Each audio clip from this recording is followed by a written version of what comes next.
France কি বিশ্বকাপ জিতে যাবে নাকি, মানে হোয়াটস হ্যাপেনিং?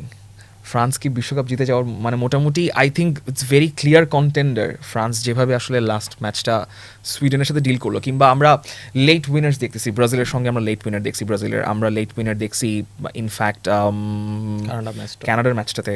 বাট ফ্রান্স সম্ভবত একমাত্র দল যারা মানে convincingly their killing of matches, and that also happened in France versus Sweden. মনে হচ্ছে খুবই সহজ ফ্রান্সের জন্য এই মুহূর্তে, যে ফ্রন্ট ফোর, ওই কথাবার্তা তো আমরা বিশ্বকাপের আগেও বলেছি, রাইট? মিকেল ওলিসে, দেমবেলে, আপনার অফ দ্য বেঞ্চ, এখন তো স্টার্টও করছেন বারকোলা। আপনি এমবাপের নামটা মানে কি এমবাপের নামটা আমি সবার শেষে নিচ্ছি, মানে জেনারেল একটু সাসপেন্স ক্রিয়েট করলাম। আচ্ছা, এমবাপে তো সবার উপরে, মানে এই ফ্রন্ট ফোরকে 90 মিনিট থামানো, আমি কোনো ডিফেন্স লাইন দেখছি না এই মুহূর্তে কোনো, মানে 48টা দেশের কয়টা বাকি আছে ওই বাকি দেশগুলোর ভেতর, মানে হাউ লিথল দে ওয়্যার। ধরেন সুইডেনের সঙ্গে খেলছে, আমরা জানি যে ফ্রান্স অবশ্যই ফেভারিটস, কিন্তু ফার্স্ট হাফে গোল আসলো একটা, কিন্তু the way France were attacking, even Michael ওলিজের ওই শটটা অ্যামেজিং, Wow. Amazing shot.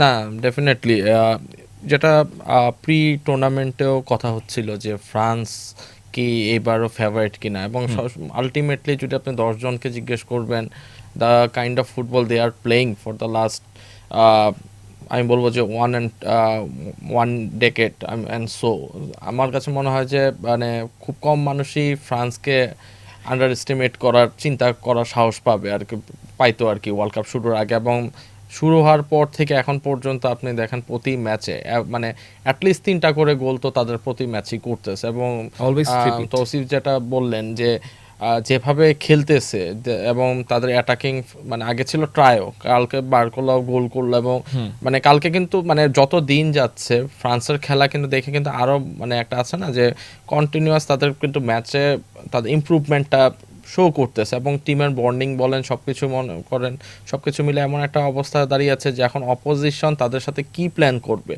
যে নর্মালি একটা টিমে 1জন বা 2জন প্লেয়ার বেস করে প্ল্যান করা থাকে যে তাদেরকে ডিফেন্স করার জন্য, তাদেরকে মানে করেন অনেক সময় আটকানোর প্ল্যান থাকে, কিন্তু এখানে এতগুলা প্লেয়ার তাদের, তো নর্মালি এটা অপোনেন্টের জন্য একটা মানে আমি বলবো যে এটা নাইটমেয়ার টাইপের একটা সিচুয়েশন তৈরি হয়েছে। এবং আলটিমেটলি আমরা দেখি যে এমবাপে 6টা গোল করছে, ডেমবেলে 4টা করছে, কিন্তু the kind of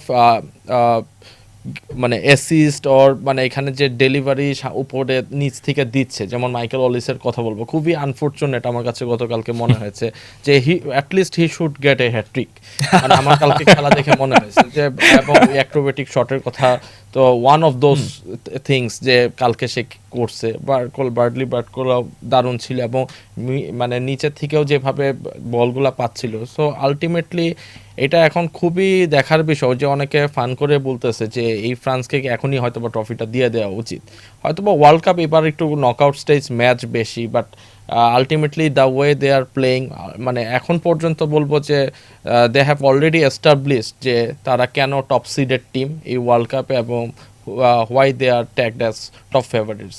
like France গতকালকে আবার চেঞ্জ করলো, লুকা ডিনিয়া খেললেন, অ্যান্ড শোয়ামিনি রাবিওর আমরা ডাবল পেয়ার আবার দেখলাম। মানু কোনে যখন খেলছেন হি ওয়াজ আউটস্ট্যান্ডিং। বারকোলা নামলেন দুয়ের জায়গায়, মানে এখন মনে হচ্ছে দুয়ে একটু আবার হাতে পড়ে গেলেন কিনা, বিকজ বারকোলা স্কোর্ড।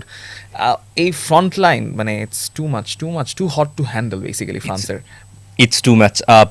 1998-কে ফ্রান্সের ফুটবলের ইতিহাসের সব থেকে রিমার্কেবল বছর ধরা হয়, not because they won the world cup that year, but because Kylian Mbappe was born 1998-তে। নাইকির অ্যাডভার্টাইজমেন্ট, ইয়েস, নাইকি অ্যাডভার্টাইজমেন্টের কথাই বলছি। মানে কিলিয়ান এমবাপে যখন একটা দলে থাকেন তখন আপনি জানেন যে গোলস উইল বি কামিং, গোলগুলো আসবে, কিন্তু আসল চ্যালেঞ্জটা ফ্রান্সের অন্য জায়গায়। ফ্রান্স এখন পর্যন্ত এমন কোনো দলের সঙ্গে খেলে নাই বিশ্বকাপে যেই দলটা বলের পজেশন তাদের থেকে বেশি রেখে খেলতে পারে। ওই ব্র্যাকেটে তো স্পেনও আছে, রাইট? স্পেনের সঙ্গে তো এখনো ম্যাচ আপটা হয় নাই। আশা করা যাচ্ছে যে 2 দল যদি থ্রু করে আসে তাহলে সেমিফাইনালে 2 দলের দেখা হবে। এক্স্যাক্টলি, ওইটা হচ্ছে ফ্রান্সের আসল টেস্ট আই থিঙ্ক। মানে এই ব্র্যাকেট থেকে যেই দলই আসুক না কেন ফ্রান্সের মনে হয় না ফাইনালে গিয়ে খুব একটা সমস্যা হবে, গিভেন দ্য ফ্যাক্ট দ্যাট এই প্লেয়ারদের ভেতর ফাইনাল খেলার মেজাজটা আছে, ফাইনাল খেলার এক্সপিরিয়েন্স আছে। আর কিলিয়ান এমবাপে তো ফাইনালকে নিজের পকেটে একটা কার্ড হিসেবে রেখে দিয়ে অলরেডি 2টা ফাইনাল খেলে ফাইনাল খেলে বিশ্বকাপ তার পকেটে অলরেডি আছে, একটা বিশ্বকাপ পকেট থেকে বের হয়ে গেছে। এক্স্যাক্টলি, মানে এক আসল চ্যালেঞ্জটা আসলে দিদিয়ের দেশর যে এমন কোনো টিমের সঙ্গে খেলা এবং ওই গেমটা ওইভাবে ন্যাভিগেট করা, যেই ম্যাচে বলের দেখা পাচ্ছে না ফ্রান্স। ইন পজেশন ফ্রান্স হয়তো এরকম লিথাল, কারণ ফ্রন্ট ফোরকে তারা যেভাবে ইচ্ছা ইউজ করতে পারে, there is fluidity, there is no chaos. Michael Olise যখন গোল পাচ্ছেন না বা তিনি অ্যাসিস্ট করছেন, মনে হচ্ছে না যে লাস্ট গোলটা এমবাপের সেকেন্ড গোলটার পরে who was the first man to go to Mbappe and celebrate, that was Michael Olise. কিন্তু ঠিক 5 মিনিট আগে তার চেহারার দিকে তাকানো যাচ্ছিল না, কারণ তিনি গোলের পরে গোল মিস করছেন, তার শট গিয়ে বারে লাগছে, একটা গোলের খোঁজে হন্যে হয়ে ঘুরতেছেন। কিন্তু একটা গোল না পাওয়া ওই লোক হতাশা ভুলে গেলেন যখন তিনি অ্যাসিস্ট করলেন কিলিয়ান এমবাপেকে। তার মানে এখানে কোনো কেওস নাই, এতগুলো স্টার প্লেয়ার খেলছেন, ওই ড্রেসিং রুমে কোনো ধরনের কোনো ফুসফুস ফুসফুস কোনো শব্দ নাই, ঠিক না? মানে there is harmony, there is piece, সব কিছু আছে। এখন শুধু দরকার ওই যে এমন কোনো দলের সঙ্গে টেস্টটা উতরে যাওয়া, যেই দলের সঙ্গে বলের দেখা ফ্রান্স পাবে না। সেই টেস্টটা মনে হয় খুব বেশি দেরি হবে না। পারাগুয়ের সঙ্গে অবশ্যই France would not be 70% tested in a ধরে মানে রাখতে পারেন। প্যাসিভলি ফ্রান্সকে খেলতে হবে। Morocco can be a very direct side, Morocco can switch মানে their playing style depending on the situation.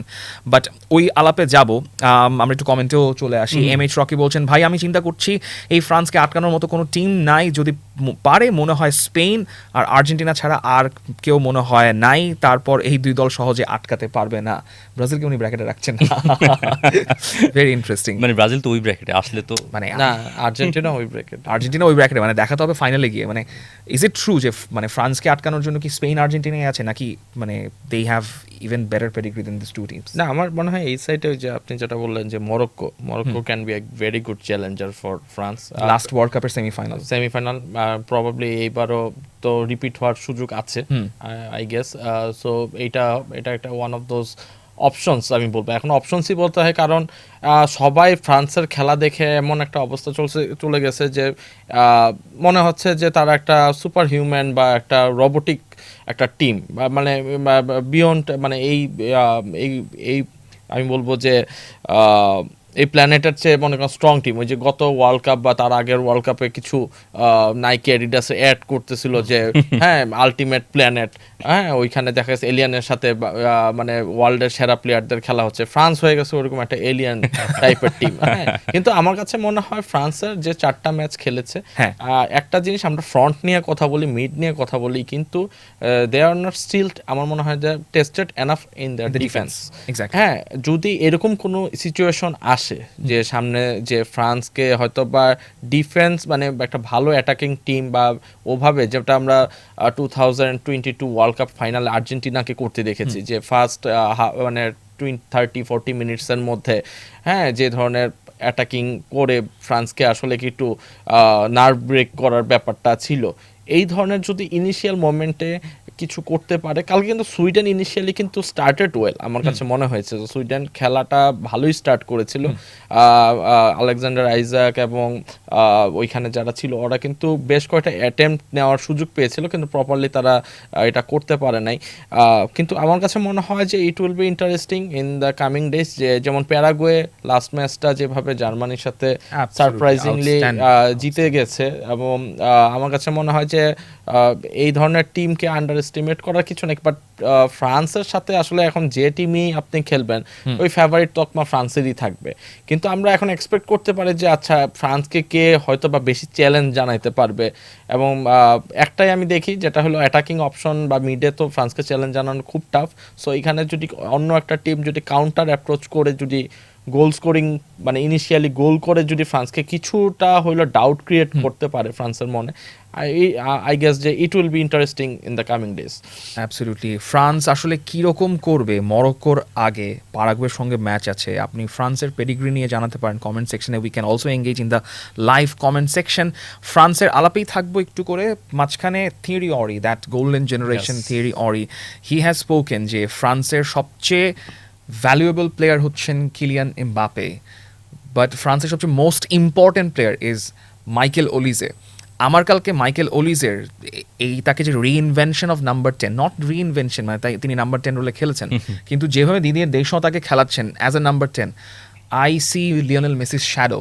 মানে Lionel Messi, the current Lionel Messi shadow, যে কোয়ার্টার ব্যাক রোলে তিনি খেলেন, he receives very deep in the pitch, then drives forward, এবং Kylian এমবাপ্পেকে যে third গোলটা তিনি অ্যাসিস্ট করলেন, রাবিও ওয়াজ রানিং এবং ব্যাকলাইনকে পিন করে রেখেছিলেন, the way Kylian Mbappe finished, মানে ঠিক সময় পাস দেখতে পারার একটা অ্যাবিলিটি থাকা লাগে, যেটা লিওনেল মেসির আছে, কিংবা আই থিঙ্ক মাইকেল ওলিজেরও আছে।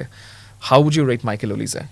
10/10 মাইকেল ওলিজে ওই থিয়েরি অনরি তো আরও কিছু বলছেন যে তিনি গেমটাকে ফুটবলটাকে যেভাবে দেখেন, ইটস নট নর্মাল, রাইট? মানে তিনি, আমরা তো ওই চ্যাম্পিয়ন্স লিগে তার রিচুয়ালগুলো আমরা দেখেছি, রাইট? ওই যে মাস্ক পরা, উঠে পিচটারে একবার ঘষা দিয়ে একবার টেস্ট করে নেন ঘাসের ঘনত্ব কতটুকু, মানে হি ইজ নট নর্মাল। মানে তার চোখে গেমগুলো হয়তো এত এত এত কমপ্লেক্সভাবে ধরা পড়ে, হয়তো অন্য অন্য প্লেয়ারের চোখে সেটা ধরা পড়ে না। যেই পাসিং লেনগুলো তিনি খুঁজে বের করেছেন, it was like Lionel Messi, I have to say. আমরা সবাই অ্যাগ্রি করবেন যে ওই ইন বিটুইন ডিফেন্ডার্সদের মাঝখানে ছোটো ছোটো পকেট স্পেসে যে বলগুলো বের করা যায়, এটা তো স্প্লিট মুভমেন্টের ডিসিশন নিতে হবে আপনাকে। Are you taking the risk or not? Great players do take the risks. Exactly. I think ফ্রান্সের ভালো সুযোগ আছে, ভালো সুযোগ বলা তো আসলে উচিত না, মানে অনেক সুযোগই আছে, বাট এই যে আমরা যে কথাটা বলছি যে ফ্রান্সের এইখানে চ্যালেঞ্জগুলো কি হতে পারে, রুহুল ইসলাম বলছেন ভাই ফ্রান্স যদি একটা মিডফিল্ডের, মানে ভালো মিডফিল্ডের টিমের বিপক্ষে খেলা, তাহলে বোঝা যাবে তাদের দৌড় কত দূর, তাদের মিডফিল্ডার তেমন ভালো নয়। Very interesting state. না, ইউ হ্যাভ টু সে এটা একটু বেশি আন্ডার এস্টিমেট করা হচ্ছে। ফ্রান্সের মিডফিল্ড অবশ্যই ডেফিনেটলি স্ট্রং, মানে রেবিওট এবং সোয়ামিনির আমরা খেলা দেখেছি, তারা যেভাবে বল আপনার দুই দিক থেকে, আমি বলবো ডিফেন্সিভেও তারা করতেছে এবং বল সামনে করতেও তারা খুব হেল্প করতেছে। আমার কাছে ওই ডিফেন্সিভ বিষয়টাই একটু এখনো মনে হচ্ছে যেটা ইজ নট টেস্টেড ইয়েট। আর মাইকেল অলিসের ব্যাপারে যেটা তৌসিফও বলতেছিল, আপনিও বললেন, আমার কাছে অলিসের খেলাটা দেখে কালকে বা লাস্ট কয়েকটা ম্যাচ দেখে মনে হচ্ছিল 2010-এর লিওনাল মেসিকে।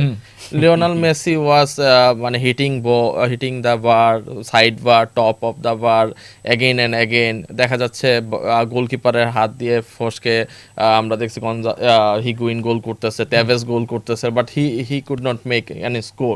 মানে আমার কাছে অলিসের ব্যাপারটা ওইরকম ভাবেই দাঁড়ায় আছে, মানে মনে হচ্ছিল যে মানে যে ওয়েতে সে খেলতেছে এই ওয়ার্ল্ড কাপে পুরো 2010-এর মেসির মতো, বাট মানে সে সবকিছু করতেছে বাট গোলটা পাচ্ছে না, এরকম একটা ব্যাপারটা। তো ফ্যান্টাস্টিক, আমি বলবো যে মানে বায়ার্ন মিউনিকে তার খেলা দেখা হয়েছে, আপনার এখন ন্যাশনাল টিমে সে এখন regular starter. So it would be interesting যে হয়তো বা তার এই মানে গোল স্কোরিং এর যে ল্যাকিংসটা বা করতে পারতেছে না, হয়তো সামনের দিনগুলো আসবে এবং সামনের ম্যাচগুলো তো অবশ্যই সে যে ধরনের খেলা খেলতেছে, আমার মনে হয় যে এই ডাকটা ব্রেক হবেই।